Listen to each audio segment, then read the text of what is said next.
Hello, Marvelites. You're watching Marvel's The Pull List, and I'm Ryan, aka Agent M. And I'm Tucker Marcus. Normally, we talk about the new comics that come out every week from Marvel, but no, we are here celebrating Marvel's 80th anniversary with another one of our special episodes. This time, we are digging into the 1970s. Look, a lot of stuff going on in the 1970s.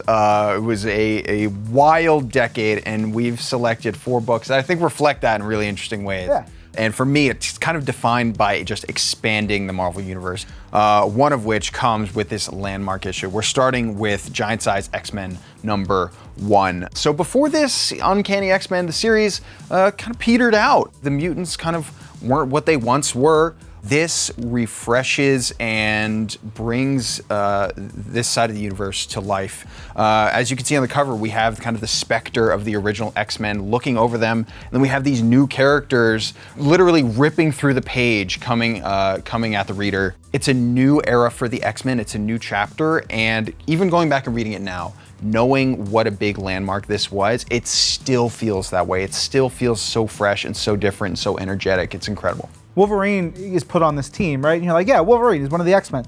He had already appeared, but he's only been around for a year. And now he's put into the X-Men and helps catapult them into like the greatest thing. Yeah.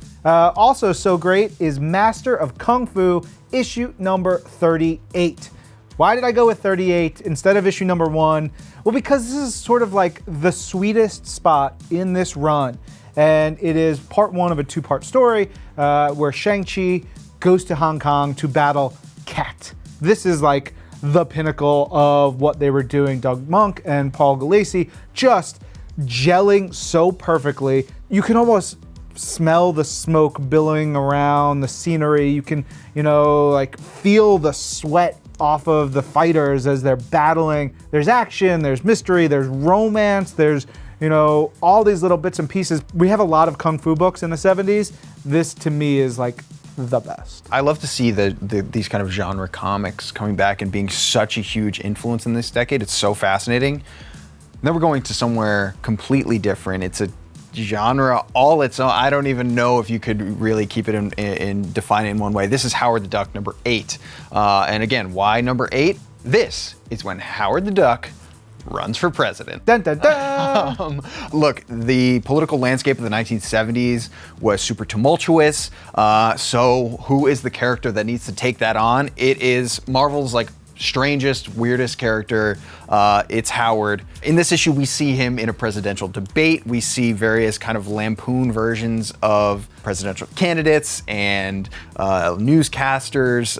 We also get Howard's personal life and how that weaves into all of this. He's fighting this scandal that was made up by a rival politician and all this. The entire thing is so weird and so delightful. Yeah, if you only know Howard from, say, the modern comics or the movies or whatever, go back and read this. It is gonna blow you away. Yeah. It's so good. What else is gonna blow you away is The Eternals, issue number 1 by the one and only Jack the King Kirby. It's him basically saying, this is how the Marvel Universe started. This is the origins of humanity are in this book. So you get the stories of the Eternals, who are told to be the basis for all our myths. The first 4 pages of this are like Jack Kirby swinging for the fences and hitting home runs every single swing. These big splash pages, this double page splash of the celestial machinery with these little figures, and everything is dynamic, it's cool, it's detailed, it is